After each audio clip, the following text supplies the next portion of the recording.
Գինու, գարեջրի, հացի արտադրության մեջ օգտագործվող խմորասնկերը պարզվում է մշտապես եղել են գիտական համայնքի ուշադրության կենտրոնում։ Սակայն կա ուղղություն, որը դեռևս լիովին բացահայտված չէ։ Մայրբուհի ասպիրանտ Գոհար Ազբեկյանը գիտական նախագծի շրջանակում հետազոտում է քացախաթթվի ազդեցությունը խմորասնկերի նյութափոխանակության վրա։ Որ քացախաթթու ենք տալիս, սթրեսային պայմաններ են ստեղծվում խմորասնկի համար, դրա համար ասում ենք խմորասնկում քացախաթթվային սթրեսի ազդեցություն։ Կարող են առաջանալ տարբեր արգելակող միացություններ,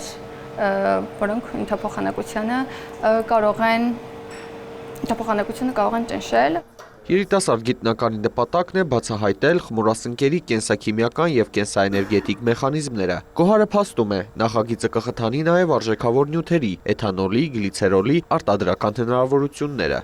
Խմորասնկայի մենք երկու շտամ ունենք, որոնք վերցած են արտադրությունից, բայց ես նաեւ այս հետազոտության շրջանակներում աշխատում եմ այնպիսի շտամերով մուտանտներով,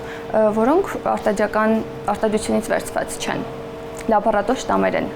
Գոհարը եւ նրա գիտական ղեկավար պրոֆեսոր Կարեն Թրջունյանը կգործակցեն Իտալիայի Բարի Ալդոմորո համալսարանի դոցենտ Նիկոլետա Գուարագնելայի հետ։ Հայ եւ իտալացի գործընկերները կկատարեն համատեղ հետազոտություններ, փորձարարական աշխատանքներ, նաեւ տվյալների հավաքագրում։ Ստացված արդյունքները կտպագրեն գիտական հոդվածներում։ Հետազոտություններս ես սկսել եմ բակալավրիատի տարիներից, շարունակել եմ մագիստրատուրայում, արդեն նոր թեմայով, նոր ուղղվածությամբ։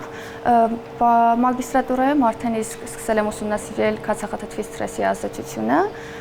ներկայումս էլ շարունակում եմ ու պլանավորվում է նաև այլ թթուների ազդեցությամբ զբաղվել ուսումնասիրությամբ։ Իդեպ Երևանի պետական համալսարանի ասպիրանտի աշխատանքը ֆինանսավորել է Բարձրագույն կրթության եւ գիտության կոմիտեն, ասպիրանտների եւ երիտասարդ հայցորդների հետազոտությունների աջակցության ծրագրով։